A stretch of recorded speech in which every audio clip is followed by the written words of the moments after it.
What if the exhaustion, the cravings, the anxiety, and the 3 a.m. wake ups aren't separate problems, but all symptoms of the same thing?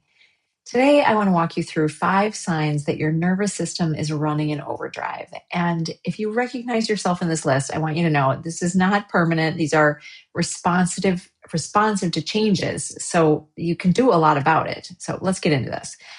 My name is Lynda Enright. I'm a registered dietitian and functional nutritionist. I've been specializing in women's health and perimenopause and menopause for about 25 years.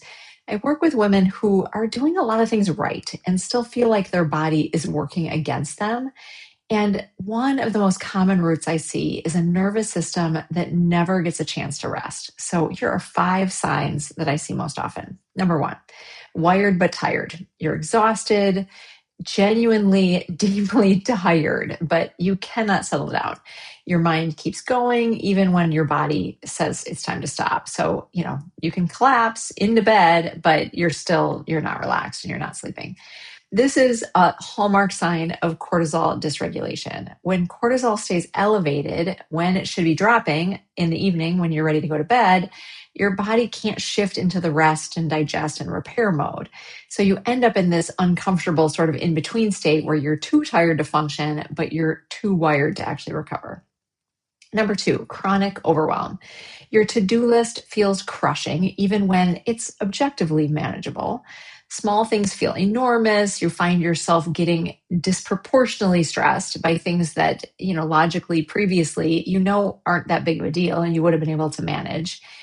This happens because when your nervous system is constantly in a state of fight or flight, your threshold for feeling overwhelmed drops. Declining progesterone in midlife, which is our naturally calming hormone, makes this even more pronounced. So the same amount of daily life and stressors that you handled fine in your 30s can feel genuinely overwhelming now. That's not weakness, that's just physiology. Number 3, energy crashes, especially mid-afternoon. You're maybe okay in the morning, functioning pretty well. Then around 2 or 3, you just fall off a cliff. You wake up or possibly you wake up really tired and no matter how much you slept. But a lot of times it's that mid-afternoon that I see happening for so many women. This can a lot of times be tied to blood sugar dysregulation, which is directly driven by cortisol. And when cortisol is chronically elevated, it raises blood sugar. Insulin comes in to clear it.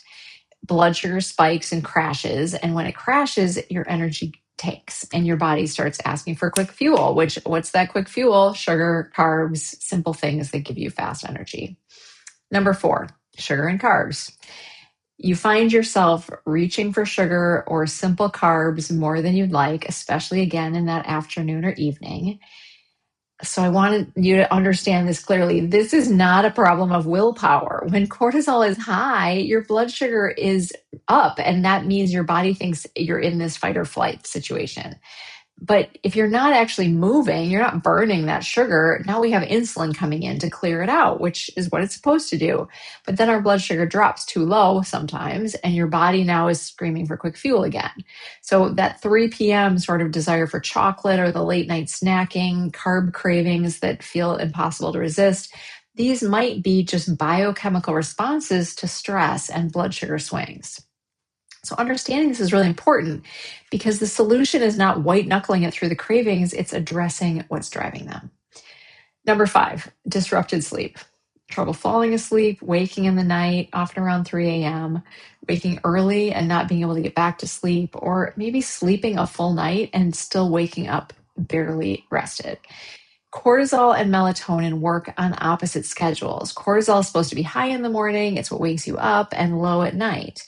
And when cortisol stays elevated in the evening, melatonin now can't do its job properly. So this isn't just a problem with sleep. It's a stress problem showing up in your sleep. And in midlife, when progesterone, which promotes deep restorative sleep, is also declining, disrupted sleep becomes a really common and frustrating symptom that so many women are dealing with. So what do we do about it? I want you to give 3 starting points because these are simple, accessible, and they speak directly to your nervous system. First of all, use your breath intentionally. A slow exhale, longer than your inhale, directly activates your parasympathetic, your rest and digest nervous system.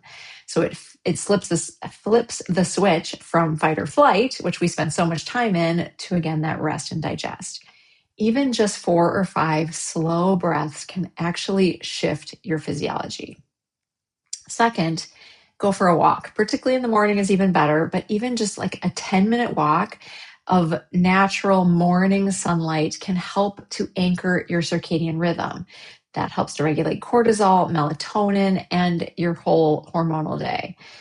And walking, not just like intense cardio, which can be great, but also could be a stressor. So even just going for a walk can actually help break down excess cortisol, and it can really help regulate. Third, protect your evenings. Start dimming the lights, lowering stimulation maybe an hour before bed. Put your phone down earlier than maybe you're used to. This all signals to your body that it's safe to come down, and it gives cortisol a chance to drop so melatonin can rise. These are not huge changes, but they are direct inputs to your nervous system, and your nervous system is highly adaptable. It can actually learn a new baseline. If you recognize yourself in this list, you are not alone, and this is not your fault. These are some of the most common experiences I see in women during midlife, and they are responsive to change. So if this is helpful, I hope it gave you some good ideas and just some easy things that you can get started with. If you are trying to figure out how to navigate all this and are looking for support, click on the link and schedule a free discovery call, and let's chat about it. See what might be a good next step.